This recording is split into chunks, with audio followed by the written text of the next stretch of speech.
출애굽기서 23장에 보면 하나님께서 이런 명령을 하시죠. 너는 매년 3번 내게 절기를 지켜라. 이어서 한 번 더 강조하십니다. 내 모든 남자는 매년 3번씩 주 여호와께 보일지니라.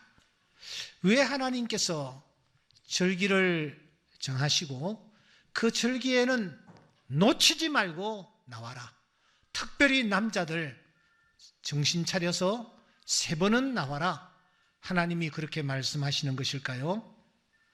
그 말씀 속에는 하나님의 그 속내가 다 드러나는 것입니다. 보고 싶다라는 거예요. 얼굴을 한번 보고 싶다라는 것입니다. 자기 백성이 너무나 보고 싶어서 1년 3번만이라도 나에게 나와 너의 얼굴을 좀 보여라. 그렇게 말씀하시는 것입니다. 오늘 이 자리에 참석하신 사랑하는 여러분, 내 부모님들은 워낙 강직하셔서 똑똑하셔서 아직까지 가진 것이 빵빵해서 독립심이 무척 강하셔서 여전히 건강하셔서 자식들 기대지 않고 얼마든지 잘 살아가실 수 있을 거야. 혹시 그런 생각을 가지고 계십니까? 정말 그럴까요? 오늘 본문에는 강직하기 그지없는 한 사람이 등장합니다. 바울의 의제, 즉 젊은 시절의 성품은 어떠했을까? 그때 이 바울이 어떤 성격을 가지고 있었던가 하는 부분을 우리가 한번 살펴보는 것은 흥미로운 일일 것입니다. 스데반 사건은 중요한 정보를 제공하고 있습니다. 사도행전 7장 58절에 보시면 돌로 내칠세 증인들이 옷을 벗어 사울이라는 청년의 발 앞에 두니라고 했습니다. 아무 죄도 없는 한 사람이 죽어가고 있습니다. 그것도 사람들이 둘러서서 각자 크고 작은 돌을 들어서 이 스데반을 치고 있는 것입니다. 상상해 보십시오. 온 몸이 아마 피투성이었을 것입니다. 그런데 그 모습을 두 눈으로 똑똑히 쳐다보면서 저 사람 저렇게 죽여도 좋소 하고 증인을 서 있는 그런 사람이 바로 이 사울이라는 사람이었습니다. 그래서 그를 죽여버리는 것입니다. 여기서 끝나지 않습니다. 교회를 진멸할세 각 집에 들어가 남녀를 끌어다가 옥에 쳐넣습니다. 여러분, 지금 한 사람이 집집마다 문을 두드리거나 발로 걷어차면서 집을 수색을 합니다. 그리고 벌벌 떨고 있는 사람을 남녀를 불문하고 끄집어내어서 감옥에다가 쳐넣고 있습니다. 누가 연상됩니까? 저는 이 본문을 읽으면서 푸틴이 연상됩니다. 죄 없는 사람들을 그냥 죽이고 있기 때문입니다. 그곳에 있는 사람들을 잡아 죽이려고 나선 것입니다. 그런데 다메섹 도상에서 그는 부활 예수를 만납니다. 꼬꾸라집니다. 그 자리에서 그는 예수만이 유일한 구원자요 하나님의 아들이라는 사실을 그가 깨닫게 됩니다. 오늘까지 그는 하나님의 율법을 지키고 또 지켜야만 구원에 이를 수 있다라고 생각하며 살았습니다. 그런 그가 그 현장에서 예수 그리스도를 믿음으로 말미암아 의에 이를 수 있고 구원을 받을 수 있다라는 사실을 받아들였으니 말입니다. 그 이후로 그는 즉시로 예수 그리스도를 증거하는 삶을 살았습니다. 하지만 그 지방에서 예수 전하는 것으로 그는 만족하지 않았습니다. 더 많은 곳에, 더 넓은 곳에 이 예수를 전해야 되겠다라는 생각을 가지고 그가 바나바라는 사람과 함께 저 갈라디아에 가서 복음을 전하겠다고 생각하고 안디옥에서 배를 타고 구브로라는 섬을 향하여 구브로에서 다시 육지를 올라가 갈라디아 지방으로 가고 있는 중이었습니다. 갑자기 함께 동역자로 나섰던 바나바가 청년 하나를 데리고 옵니다. 마가였습니다. 그때 바울이 크게 소리 지릅니다. 안 돼요! 마가는 안 돼요. 저 친구가 전에 함께 복음 전하다가 좀 힘들다고 자기 집으로 돌아간 친구 아니요? 어떻게 저런 친구, 정신이 저런 상태인 친구를 함께 데리고 갈 수 있어? 데리고 갑시다. 그때 한 번 실수했는데 만회할 수 있는 기회를 줘야 되지 않소? 안 돼요! 절대 안 돼요! 이렇게 해서 두 사람이 심히 다투는 것입니다. 15장 39절에 보시면 서로 심히 다투어 피차 갈라졌습니다. 그래서 바나바는 마가를 데리고 가고 또 이 바울은 실라를 데리고 그가 갈라디아 지방으로 올라가는 것입니다. 이렇게 바울은 강직했습니다.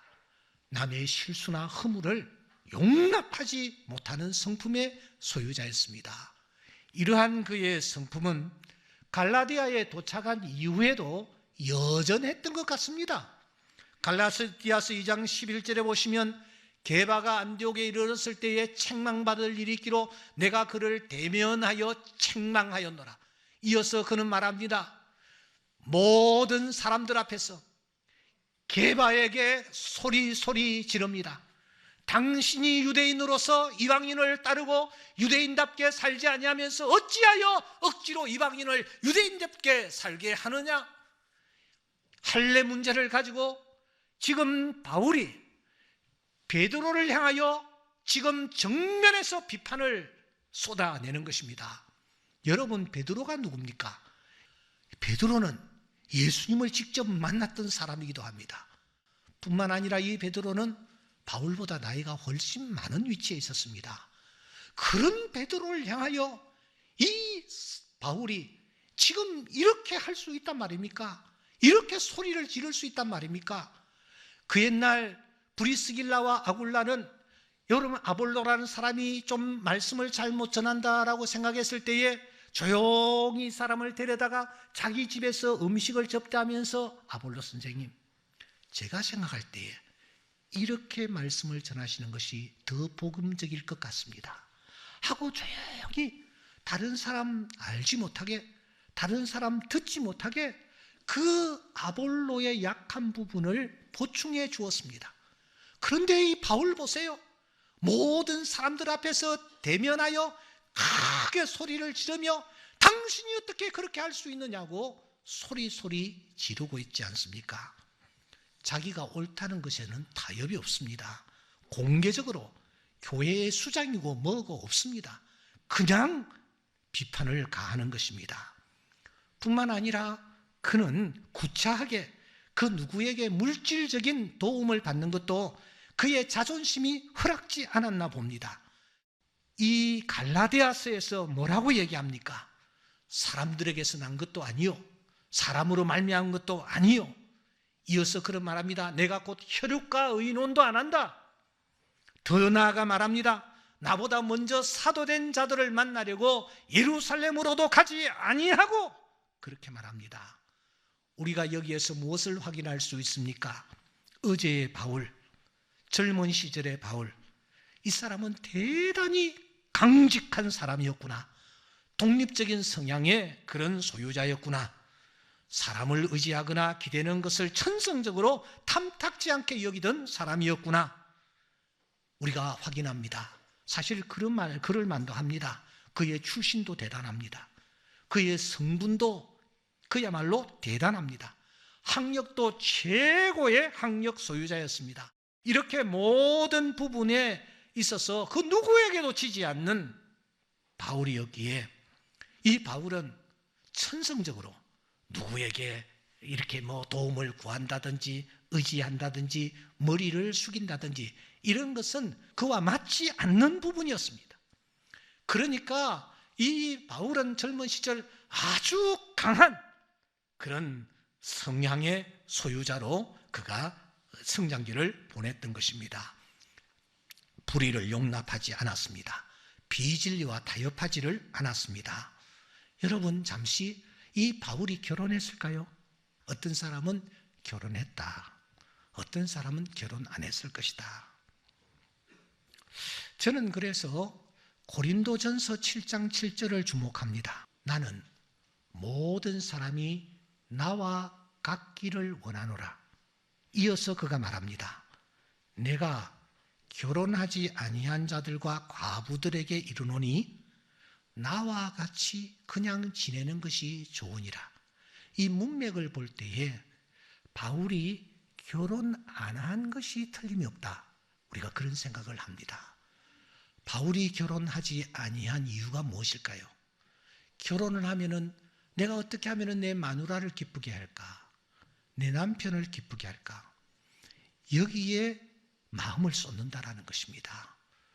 하지만 결혼하지 아니하면은 오직 주님, 오직 예수님만 바라보고 나아간다. 이러볼 때에 그는 결혼하지 않았습니다. 주님만 바라보고 일사각오로 나아가는 것입니다. 그러므로 이 바울은 자기 부인을 두어서 부인을 통해서 내조를 받는다든지 도움을 받는다든지 이런 것을 애시당초 생각하지도 아니했습니다.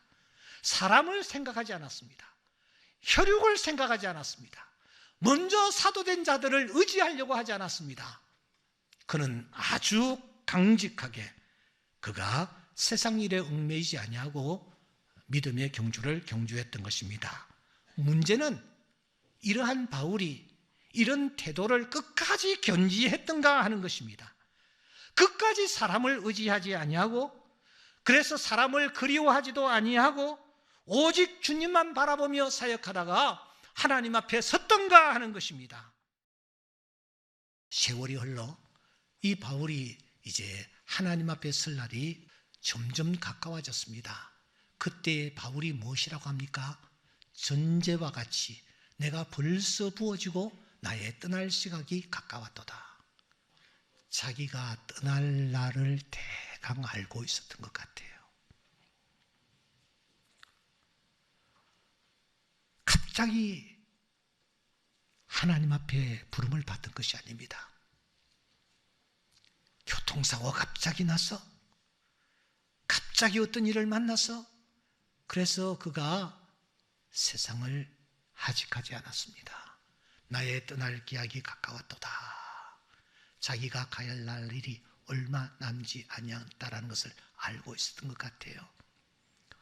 오늘 이 예배에 참여한 우리 성도들, 특별히 연로하신 분들, 하나님께서 은혜 주셔서 내가 한 번 세상은 다 떠나게 되는데 떠나기 전에 떠날 준비를 할 수 있도록 그날이 알려질 수 있기를 주의 이름으로 축원합니다. 아멘 하신 분에게는 이 은혜가 나타날 거예요. 그런데 데살로니가 전서에 보면은 참 재밌는 얘기가 있습니다. 주의 날이 도둑처럼 임하니까 너희들은 알 수가 없다. 그런데 4절에 보시면 기가 막힌 말씀이 있어요. 형제들아, 너희는 어두움에 있지 아니하며 그날이 뭐요? 도둑같이 너희에게 임하지 못하리니 그렇게 말씀합니다. 이 말은 하나님께서 은혜 주실 수 있다라는 것입니다. 갈 날을 하나님이 알려주실 수도 있다라는 것입니다. 오늘 이 은혜가 오늘 예배에 참여한 여러분들에게 넘칠 수 있기를 주의 이름으로 축원합니다. 그날이 도둑같이 임하는 것은 틀림이 없지만 너희들에게는 그날이 도둑같이 임하지 못할 것이다. 하나님이 그날을 알려주실 것이다. 지금 바울 사도에게 하나님께서 그날을 알려주셨습니다. 그래서 그는 말하는 것입니다. 전제와 같이 내가 부음이 되고 나의 떠날 기약이 가까웠도다. 이 나이 많은 노종 바울 사도의 모습은 어떻게 변했을까요? 제가 성경을 살펴보니 세 가지 중요한 모습을 확인할 수가 있었습니다. 첫째는 이 어르신이 말이죠. 눈물이 참 많아지는 거예요. 눈물이 너무너무 많아지는 거예요. 젊은 시절 그렇지 않았습니다. 바늘로 몸을 찔러도 피 한 방울 나오지 아니할 그런 사람이었습니다. 그런데 눈물이 참 많아지는 것입니다.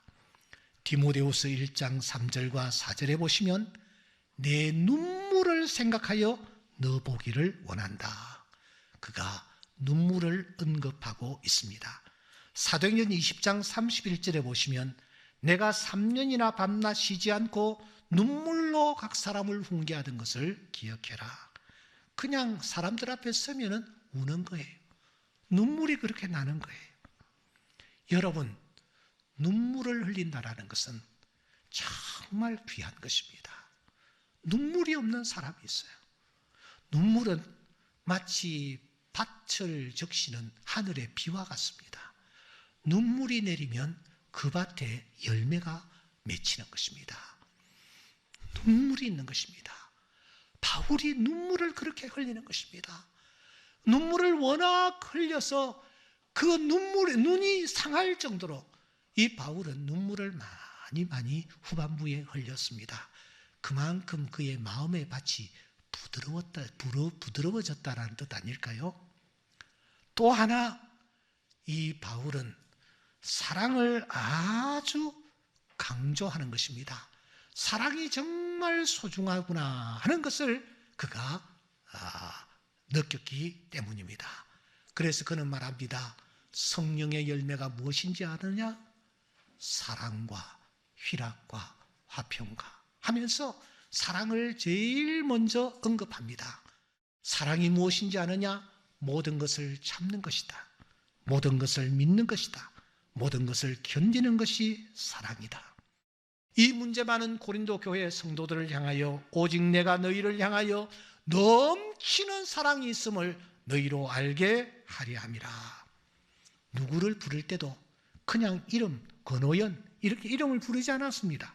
그는 이렇게 부릅니다. 사랑하는 아들 디모데에게 편지하노니. 고린도 교회에 편지하면서 내 사랑하는 자들아, 너희가 친히 원수를 갚지 말고 하나님의 진노하심에 맡기라. 그는 처음에는 진리가 최고인 줄 알았습니다. 나이가 들면서 사랑이다, 용서하는 것이다, 용납하는 것이다, 덮어주는 것이다, 기다리는 것이다, 이게 사랑이다. 그는 이 사실을 깨닫게 된 것입니다. 마지막으로 이 나이 많은 바울, 오늘의 바울은 사람을 그리워하고 있습니다. 디모데후서 4장 9절 이하에 보시면 너는 어서 속히 내게로 오라. 내게로 오라. 내가 올 때에 마가를 데리고 오라. 그가 나의 일에 유익하니라. 사람이 필요 없다고 생각했던 바울입니다. 사람의 도움을 받을 필요가 없다, 내가 다 할 수 있다라고 생각했던 바울입니다. 그런데 그가 이제 사람을 그리워하고 있습니다. 사람을 필요로 하고 있습니다. 그런데 웬걸 사람을 찾으니까 자기 주변에 사람이 없습니다. 다 떠나가 버렸습니다. 디모데후서 1장 15절에 보시면 모든 사람이 나를 버린 이 일을 내가 아나니. 바울 곁에 사람들이 다 떠나가 버렸습니다. 4장 16절에 보시면 나와 함께 한 자가 하나도 없고 다 나를 버렸다, 이렇게 말하고 있습니다.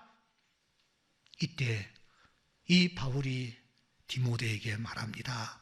어서 속히 내게로 좀 와다오. 마가를 좀 데리고 와다오. 하나님 앞에 부름을 받기 전에 내가 너를 보고 싶다. 꼭 좀 와달라. 이렇게 부탁하는 것입니다. 마가가 누구입니까? 여행 중에 그렇게 잘못했다고 삿대질을 하며 쫓아버렸던, 칼같이 도려내버렸던 바로 그 마가가 아닙니까? 죽기 전에 그가 보고 싶었습니다. 숨을 거두기 전에 그와 화해하고 싶었던 것입니다. 용서를 구하고 싶었던 것입니다. 그도 역시 인간이었습니다. 눈물이 많아졌고요. 무엇보다도 사람이 소중하다라는 것을 생각하고 사람을 그리워하고 있습니다. 여러분, 나이가 많이 드신 분들, 어떤 현상이 내 안에서 일어나고 있습니까? 노화 현상입니까? 이제 양가 부모님을 다 보냈습니다. 공교롭게도 네 분 다 이 봄에 다 떠나갔습니다. 그래서 봄이 되면 저는 나도 모르게 앓곤 합니다. 최근에 마지막으로 제 장모님을 보냈습니다. 아내는 그 이후에 식탁에서 반찬을 집을 때마다 엄마 얘기를 꺼냅니다. 장례식에 코로나 확진을 받아 장례식에 갈 수도 없는 상황을 안타까워하면서 말입니다. 엄마가 이걸 좋아하셨는데, 저걸 잘 만드셨는데, 그런데 그 다 부질없는 일입니다. 한 줌의 제가 되신 후에 그 모든 해완이 무슨 소용이 있단 말입니까? 이제 말씀을 마무리합니다. 그래서 다시 묻습니다. 여러분의 부모님들은 안녕하십니까? 여러분들의 부모님들은 평안하십니까? 부모님은 어제 젊었을 때에 그때의 부모님이 아닙니다. 그 부모님들은 전지전능하신 그때의 부모님이 아닙니다. 어느 순간 전지전능했던 그 부모님이 나를 의지하는 존재가 됩니다. 자박자박 어린아이보다 더 느리게 컸습니다. 계단을 내려갈 때면 난간을 의지해야만 미끄러지듯 겨우 내려갔습니다. 몸이 점점 줄어듭니다. 자그마하게 줄어듭니다. 그러다가 따스한 봄날 야외에 만들어 놓은 얼음 조각상이 서서히 녹아들었지. 어느 순간 부모님은 내 눈앞에서 사라집니다. 여러분들의 부모님들은 안녕하십니까? 여러분들의 부모님들은 편안하십니까? 혼자서 눈물을 흘리고 있다는 사실을 아십니까? 사랑을 그렇게도 원하고 계시다라는 것을 아십니까? 무엇보다도 자식들을 그리워하며 보고 싶어 하신다라는 사실을 아십니까? 하나님은 우리에게 말씀하십니다. 내 부모를 공경하라. 그리하면 내 하나님 여호와가 내게 준 땅에서 내 생명이 길리라고 말씀하셨습니다. 하나님은 이런 자에게 은혜 주시는 줄 믿습니다. 성령께서 이 시간 우리 마음을 새롭게 해주시기를 주의 이름으로 축원합니다.